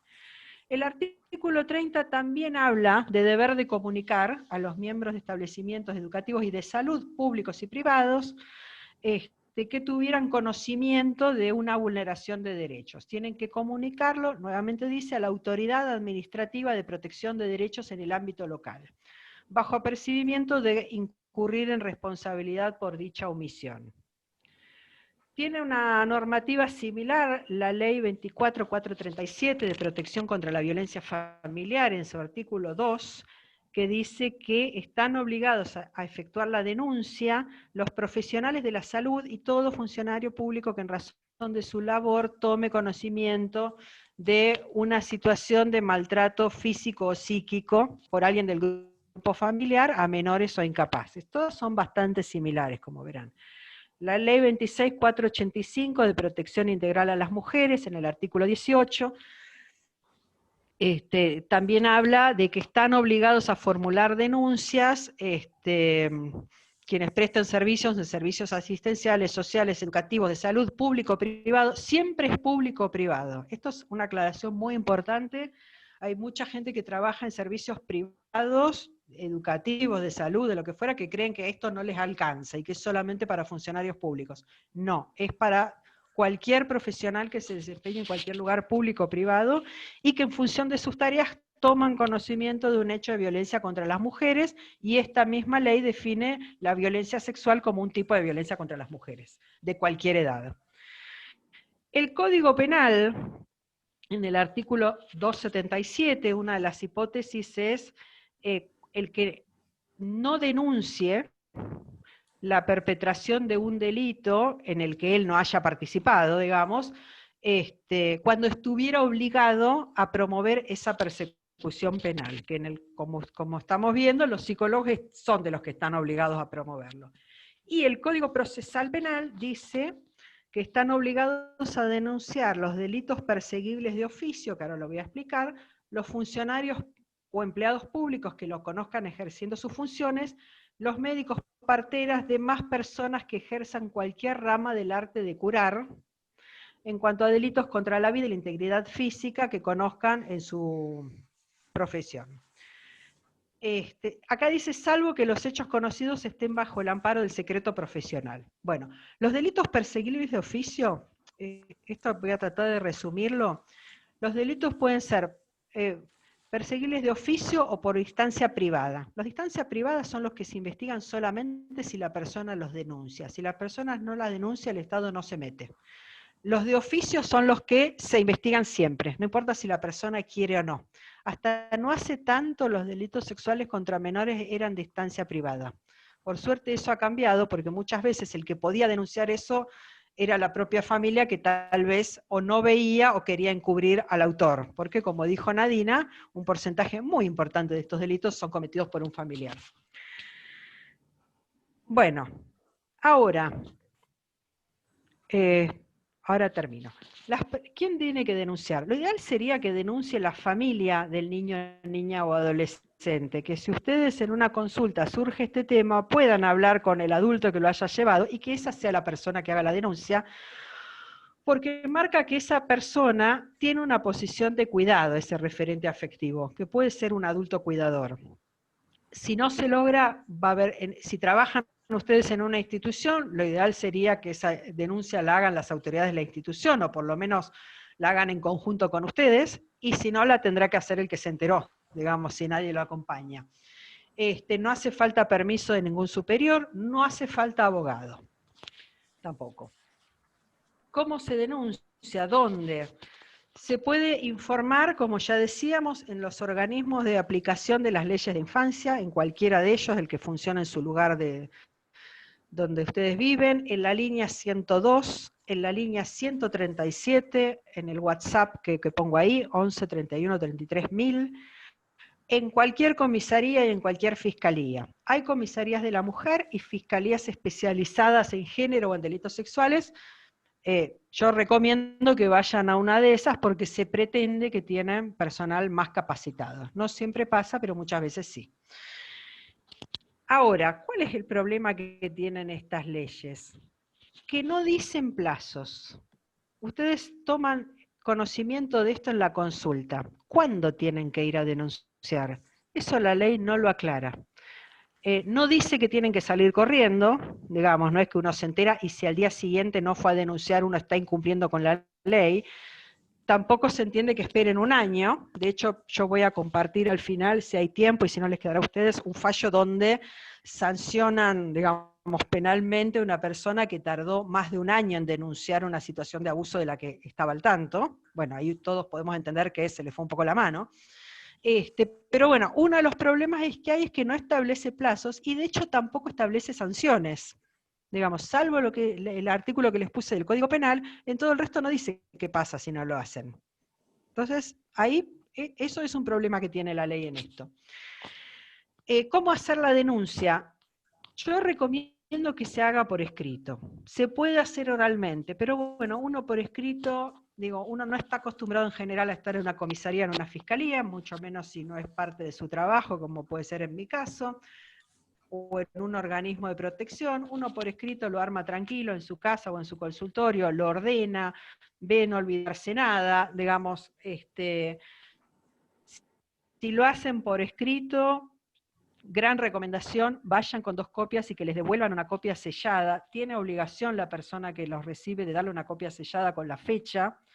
Y si no, yo les diría que si no se lo aceptan en el lugar donde van, no le aceptan sellarles, vayan a otro lugar entonces. Si fueron a la comisaría y no les dan la copia, vayan a la fiscalía o a un lugar que a ustedes les quede esa constancia. Después, el secreto profesional. Acá tomo primero el artículo 2 del Código de Ética de FEPRA, que dice que los psicólogos tienen el deber de guardar el secreto, asegurando así la confidencialidad de todo conocimiento obtenido en el ejercicio de la profesión. Bueno, este artículo lo conocen más ustedes que yo. Pero también en ese mismo artículo habla de los límites del secreto profesional y dice que podrán comunicar información obtenida a través del ejercicio sin incurrir en violación del secreto profesional en las siguientes situaciones. Una de ellas es claramente evitar la comisión de un delito o prevenir los daños que puedan derivar del mismo. Esto es muy importante porque no es lo mismo la situación donde alguien nos cuenta que fue víctima de abuso sexual a que alguien que nos cuenta que está siendo víctima de abuso sexual. Y esa es una variable que también es importante al momento de tener en cuenta cuando cumplimos la obligación de denunciar. Si es un hecho que ocurrió en el pasado, uno se puede tomar un poco más de tiempo, esperar a que la víctima esté preparada, que el adulto protector que por ahí se enteró por nosotros lo asimile, etc. Si el hecho está teniendo curso en la actualidad, bueno, ahí los plazos obviamente se acortan porque uno quiere prevenir el próximo episodio. También el límite al secreto profesional es cuando el propio consultante autorice a romper ese secreto o lo solicite. Y esto es importante. ¿Por qué? Porque después en los juicios muchas veces es la defensa del acusado la que dice, ah, no, pero la psicóloga rompió el secreto profesional. Claro, pero el secreto profesional era con su paciente, no con el otro. Entonces acá no hay que confundirlo. Yo hablo siempre de que ustedes están atendiendo a las víctimas. Podría pasar que atienden al agresor y les dice que está cometiendo delitos sexuales. Ahí el tema es un poco más complejo, digamos. ¿Por qué? Porque si bien ustedes estarían hablando para evitar un próximo hecho, si es que esto está ocurriendo, también es cierto que el acusado tiene la garantía de la autoincriminación, que de hecho está en la Constitución Nacional. Entonces ahí podría ser que la investigación que se inicia a causa de la denuncia de ustedes sea nula. Tema muy complejo, no da para hablarlo hoy. Podemos, si alguien tiene una duda, me la hace después en otro momento. El Código Procesal le dedica un artículo a esto y dice que deben abstenerse de declarar los hechos secretos que hubieran llegado a su conocimiento en razón del propio estado, oficio o profesión, bajo pena de nulidad. Lo que quiere decir es que eso no va a servir, no quiere decir que el que lo hizo va a ir preso, quiere decir que ese testimonio no va a servir, digamos. Los ministros de culto, los abogados, procuradores, escribanos, médicos, farmacéuticos, parteras y demás auxiliares del arte de curar, los militares, etc. Dice, sin embargo, estas personas no podrán negar su testimonio cuando sean liberadas del deber de guardar secreto por el interesado, salvo los ministros de culto. Ahí el secreto de confesión tiene más fuerza, digamos, evidentemente para la ley que todos los demás juntos. Yo cuando trabajo con mi socia Nadia en el estudio, lo que hacemos muchas veces es, cuando arrancamos con la querella, que es como el escrito donde uno hace la denuncia penal, ya ahí mismo poner que liberamos del secreto profesional, que la víctima libera el secreto profesional, al psicólogo que está proponiendo como testigo, y a veces ponemos ya todo otro que se citara en el juicio, para así ya nosotros quedarnos tranquilos, el profesional también, porque a veces en la vorágine alguien se olvida, el audiencista se olvida de preguntarles a ustedes en el juicio, pasan estas cosas, digamos. Pero bueno, no todos los abogados son lo mismo, y muchas veces la víctima cuando arranca el proceso no sabe todavía si quiere liberar o no al psicólogo el secreto profesional. Bueno, esto se puede hacer más adelante. Con lo cual, digo, yo a lo que voy es que si bien la ley no da respuestas tan claras, y a mí me consta que los psicólogos pueden tener problemas con esto y los tienen, esto no es tan frecuente y hay elementos para defenderse. El secreto profesional no es absoluto. A ustedes, el Código de Ética les permite revelar esto cuando tiene que ver con la prevención de un delito. Así que esto es muy importante. Después el otro tema es el consentimiento para el tratamiento. También del Código de Ética tomo el artículo que dice: los psicólogos deben obtener consentimiento informado de aquellas personas que las que trabajan en su práctica profesional. Esta obligación se sustenta en el respeto por la autonomía, dice, se supone capacidad legal para consentir, libertad de decisión e información suficiente y significativa. Luego dice, cuando las personas no se encuentren en esas condiciones legales, se necesitará, digamos, el consentimiento de sus responsables legales. Bueno, dice también que aun cuando estuviera el consentimiento de los responsables legales, van a procurar el acuerdo de la persona concretamente involucrada, y que pueden intervenir sin consentimiento en situaciones entre ellas de riesgo. Bueno, ¿qué pasa con los chicos? Acá volvemos un poco al principio. En Argentina rige por la Convención que está en la Constitución y por la Ley Nacional de Infancia y en el Código Civil, el principio de autonomía progresiva, con lo cual los chicos no es que hasta los 18 años están incapacitados de dar ese consentimiento. Depende de la edad y el grado de madurez, podría darlo el mismo niño. ¿Qué pasa con los padres? En el Código Civil y Comercial, y esto es nuevo, es del Código del 2015, se cambió el concepto que antes se llamaba patria potestad, que era esto de mi hijo es mío y yo hago lo que quiero, por el de responsabilidad parental. Se presume que los hechos que autoriza uno de los progenitores cuenta con la conformidad del otro, salvo dos excepciones. El artículo 645 y que el otro padre se oponga expresamente. En el artículo 645 detalla cuáles son los únicos actos que requieren el consentimiento expreso de ambos progenitores. Van a ver que no es el tratamiento psicológico ni nada que se le parezca, es casarse, entrar a una orden religiosa, entrar a las Fuerzas Armadas o de Seguridad, salir del país sin ninguno de los progenitores, quedarse a residir en el exterior, administrar sus bienes y autorizarlo a estar en juicio. Son esos, nada más. No hay ningún otro acto que necesite legalmente sí o sí la autorización de ambos progenitores. Para todos los demás alcanza con que lo haga uno. Y si el otro se opone, bueno, se tiene que oponer, digamos. No es que es inválido el consentimiento que prestó el que lo prestó.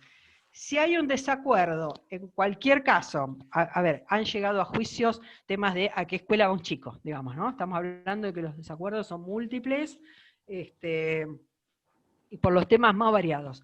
ya sea en lo del 645, que uno quiere dejar que se case y el otro no, o en qué escuela va a ir, lo resuelve un juez. Digamos, entonces ustedes no están en falta si tienen el consentimiento solamente de un progenitor. Igual yo recomiendo lo que hace Nadina, si pueden conseguir el consentimiento de los dos, mejor, no les va a sobrar y les puede evitar un dolor de cabeza. Porque si a ustedes les llega la denuncia, por más que ustedes se acuerden de esta charla o vayan a ver un abogado y le diga quédate tranquilo, el dolor de cabeza lo tienen igual, digamos, ¿no? Entonces, si pueden conseguir el consentimiento, mejor. También otro recurso es, cuando esto está muy complicado, recurrir a la Defensoría Zonal o al juez si la causa está judicializada, pero, digamos, no es obligatorio que ustedes tengan sí o sí el permiso expreso de ambos padres. Y después lo que es la participación en el proceso, yo sé que otro gran dilema es cuando uno les pide informes para presentar en la causa, ya sea en la querella o en cualquier momento del procedimiento. No es obligatorio que esos informes los pida ni el juzgado ni la fiscalía. El derecho penal tiene lo que se llama amplitud probatoria y libertad probatoria, que es que uno puede usar cualquier método lícito, digamos, para probar un hecho. Mucho más en los delitos sexuales donde en general ocurren en privado, no hay testigos, suele no haber cámaras, digamos, bueno, hay como muchas dificultades, con lo cual especialmente en estos casos se admiten cualquier tipo de pruebas, pero en todo el derecho penal en realidad se admite cualquier tipo de prueba que uno pueda conseguir. Y estos informes no dejan de ser una prueba, con lo cual no es obligatorio que sean solicitados por un juez o un fiscal. En todo caso, el juez o el fiscal, como va a ser con cualquier otra prueba, va a ver qué valor le da eso. Muchas veces cuando es un psicólogo particular, puede estar la sospecha de que está pago. Bueno, eso será una evaluación que se hará, que se podrá discutir, digamos, pero no es que esté prohibido ni debería tener ningún tipo de sanción que se presenten informes en un procedimiento a simple pedido del adulto referente. Después una pequeña diferencia entre perito y testigo experto. El perito y el testigo experto también poseen un conocimiento específico en una determinada ciencia, arte o técnica. Disculpame, Andrea, sí, un minuto. Sí. Tratá de ir cerrando como para que tengamos tiempo dale. para comentarios y Bueno, preguntas. la única diferencia es que el perito tiene que estar inscripto en un listado de peritos en el Poder Judicial. Si uno quiere que participe del proceso dando una opinión experta, un psicólogo de nuestra confianza que no está en ese listado, uno lo propone como testigo experto. Listo, esta es como una herramienta más que se tiene. Bueno, en realidad ahí puedo terminar. Después quedan una serie de fallos que hablan de la obligación o no de denunciar, del amparo del secreto profesional, pero bueno.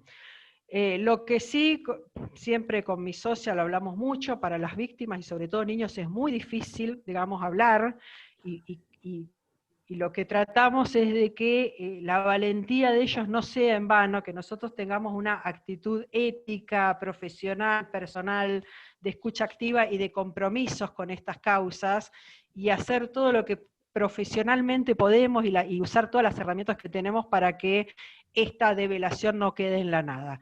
Ahí tienen los datos por si me quieren mandar preguntas por mail o lo que fuera, y como decía antes, queda a disposición de los organizadores el material. Saco el compartir pantalla. A ver, ahí estamos, listos. Bueno, muchas gracias a ambas. Acá en los comentarios hay muchísimos agradecimientos por la claridad, por lo certero, por lo importante de este tema y de las explicaciones que han ido dando.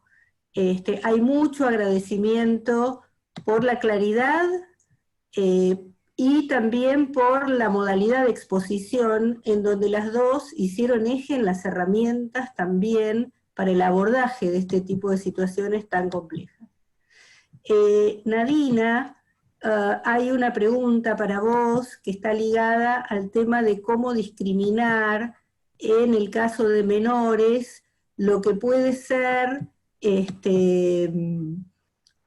una manipulación o de alguna manera lo que pueden ser situaciones en donde interviene el adulto, dicen casos de separación, y otras situaciones en donde verdaderamente lo que hay es o sea, cómo se discrimina lo verídico de lo no verídico en casos en donde es complejo por temas de separación y de cuestiones entre los padres.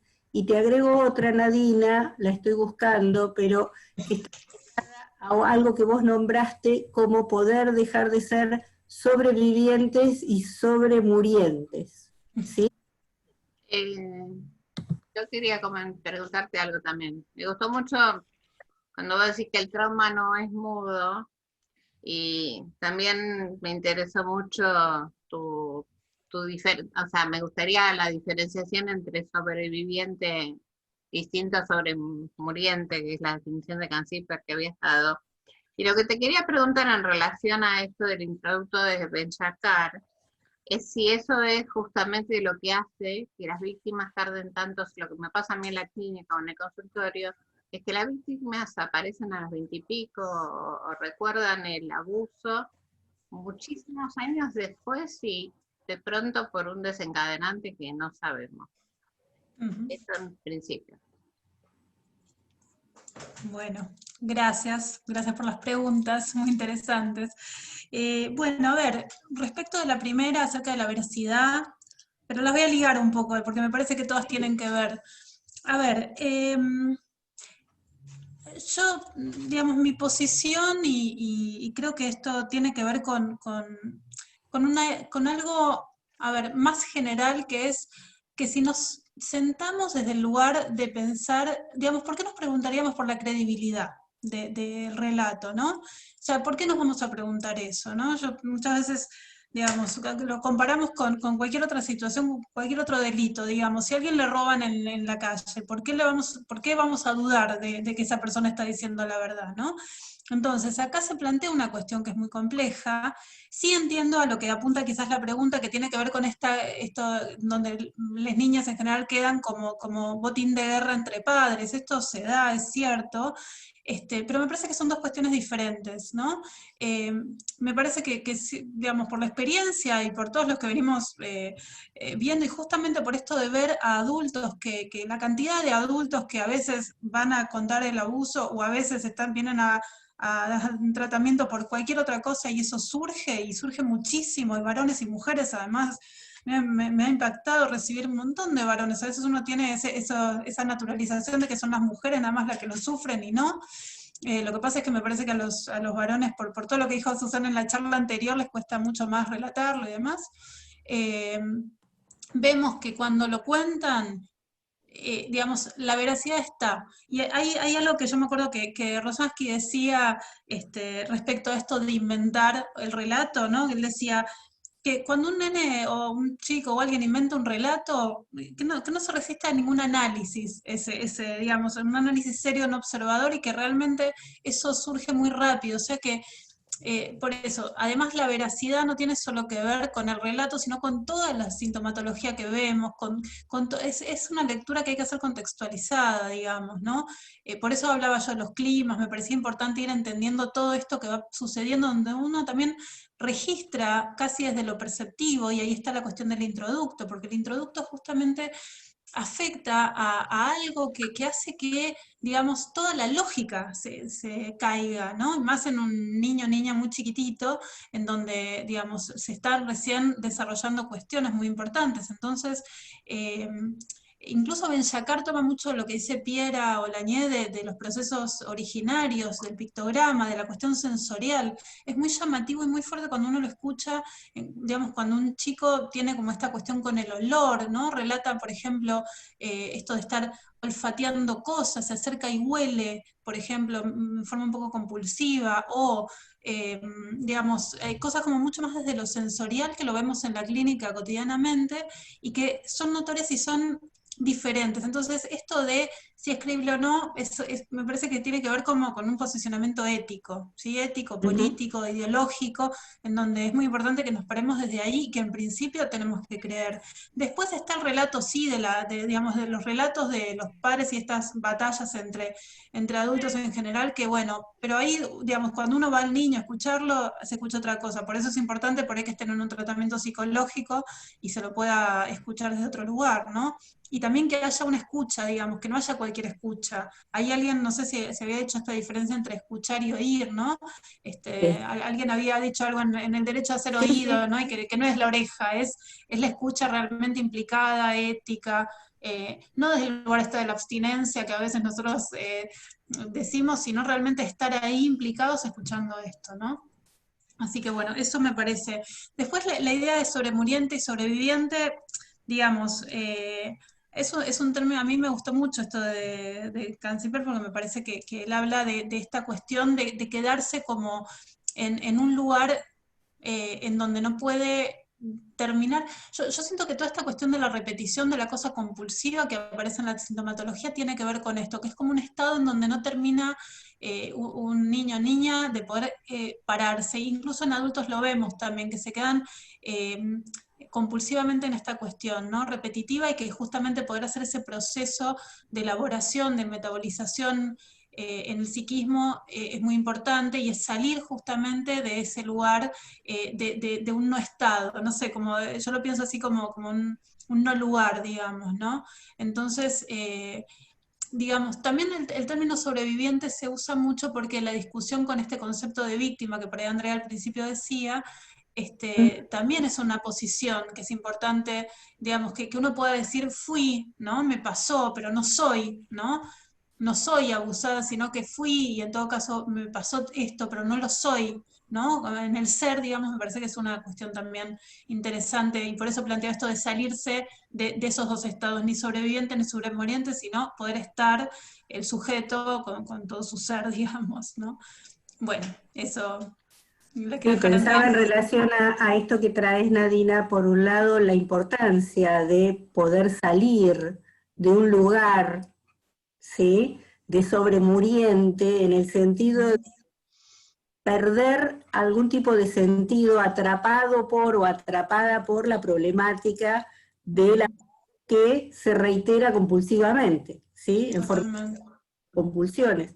Y también pensaba que para nosotros, los psicólogos, los psicoanalistas, es fundamental conocer los indicadores de los cuales podemos entender y escuchar a un niño, una niña, un adolescente, y a partir de esa mirada y de esa escucha clínica, poder ir armando un rompecabezas, porque la tarea es arqueológica.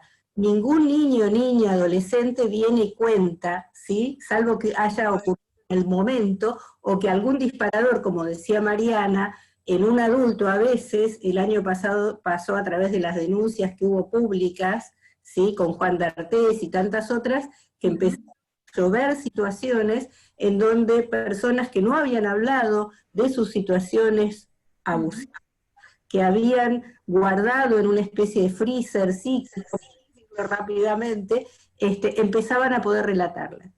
Para bien tenemos preguntas. Por un lado te quería decir, Andrea, que en relación al tema de lo que vos dijiste del consentimiento y los 13 años, se armó mucho revuelo. No sé si lo lograste leer, pero mientras hablabas, hubo como todo un movimiento en relación a cómo, si es un niño entre 13 y 16, pero me parece que después lo explicaste, pero quizás está bueno que lo retomes. También te agrego, a ver.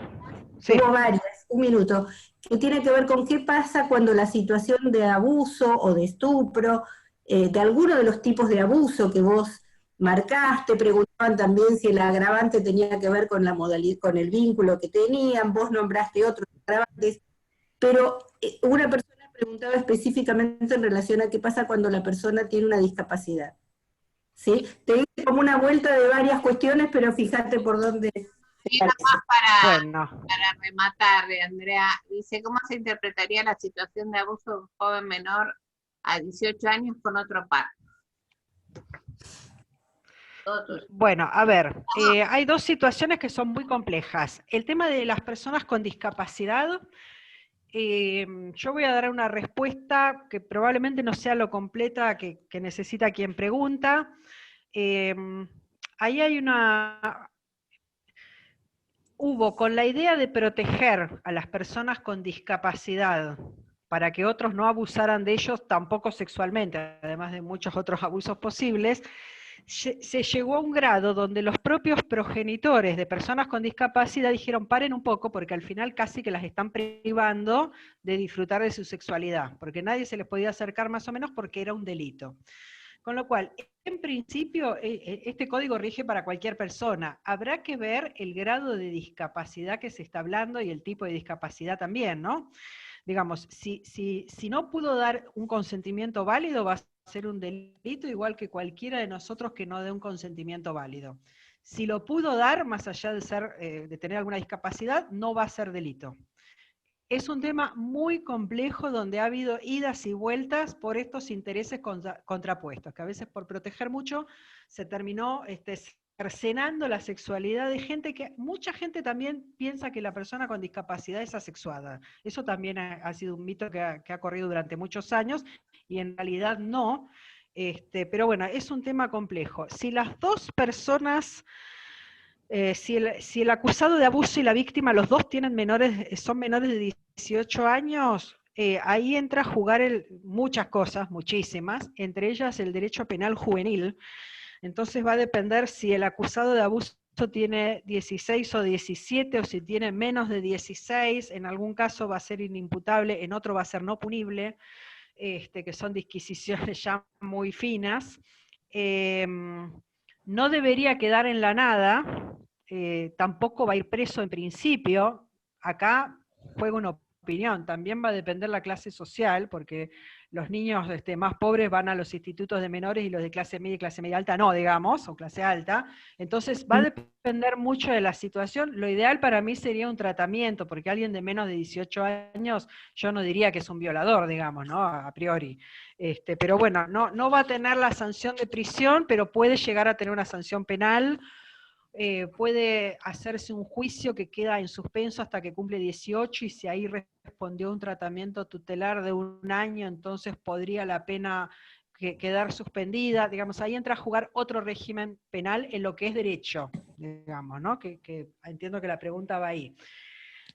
Después, lo de gravemente ultrajante no tiene que ver con el vínculo entre agresor y víctima. La ley habla de que tiene que ver con las circunstancias de su realización y su duración.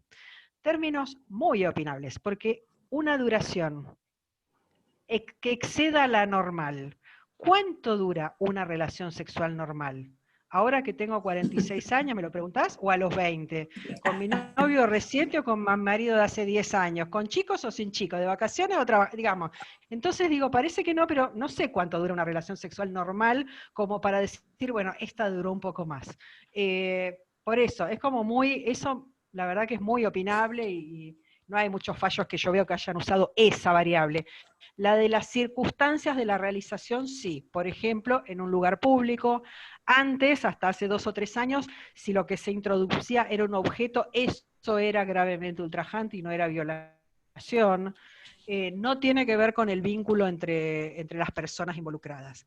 Y después los 13 años. Bueno, hasta el 99 era peor, hasta el 99 era 12 años el consentimiento. En 1999 se subió a los 13. De hecho, se discutió mucho si había que subirlo a los 13 o dejarlo a los 12, porque la edad de iniciación sexual en el país está bajando. Bueno, al final igual se lo subió a los 13. Digamos, una persona de 13 años, ahí, bueno, el tema de que con Nadina lo hablamos hasta el hartazgo, el tema del consentimiento es fundamental. Habrá que ver hasta dónde esa persona de 13, 14, 15, 16, 17 puede consentir, qué significó que consintió también. La diferencia de edad con la otra persona puede ser, no es un requisito legal, pero puede ser importante. Se acostó un varón de 13 con una chica de 18, muchas veces nos juegan los prejuicios. Si vemos una nena de 13 que se acostó con un varón de 20, y ahí ya vemos el delito. Si es un varón de 13 con una mujer de 20, es un capo el pibe, porque estas cosas se ven también. Si son 2 del mismo sexo, algunos siguen diciendo al día de hoy que es corrupción de menores, que el de 20 quiere corromper al de 13. La verdad es que hay que ver cada caso, pero legalmente desde los 13 años se admite el consentimiento. Eso es para todo el país, aclaro, porque alguien me preguntó si eso regía en no sé qué provincia. El Código Penal es el mismo para todo el país. Sí. Es el mismo para todo el país. Ujú. Muy infortunadamente vamos a tener que ir terminando, así que yo quiero agradecer muy especialmente a las disertantes que han recibido comentarios y devoluciones muy agradecidas. Yo a su vez agradezco a todos los presentes. Vamos a seguir armando ciclos interdisciplinarios por el interés que ha generado y porque pensamos que es un espacio muy interesante para dimensionar nuestro quehacer. Invitamos a que se conecten proponiendo temáticas si quieren, después vemos, pero en principio con el mail de convicciones. Siempre tenemos muy presente, dado que se trata de una gremial, la nuestra, la preservación de los trabajadores de salud mental, los profesionales de salud mental, y la protección, así que eso lo estamos planteando desde Convicciones sin lugar a dudas, alojar, digamos, y proteger a nuestros profesionales que se juegan y mucho, que son amenazados y que padecen la propia violencia cuyo objeto es el objeto con el que trabajan. Así que agradezco especialmente todas las participaciones y bueno, será hasta alguna próxima que seguramente habrá. Pido un aplauso para las disertantes si es posible. Abramos los micrófonos ahora, abran los micrófonos, así se escucha. Sí, Una cosita, varios están pidiendo el PowerPoint, vamos a subir el video de esta jornada y de la anterior, con lo cual van a poder tener acceso a mirar el video y a sacarse las fotos del PowerPoint, ¿sí? Bueno, abrimos los micrófonos. abran. Gracias. Gracias a todas y a todos. Gracias. Gracias. Un placer. Gracias. Gracias. Chao, Súper chicas, un lujo. interesante y claro. Gracias. Los videos trataremos de subirlos a YouTube y a la página de Convicciones que está en el Facebook. Y algunas personales nuestras también seguramente irán.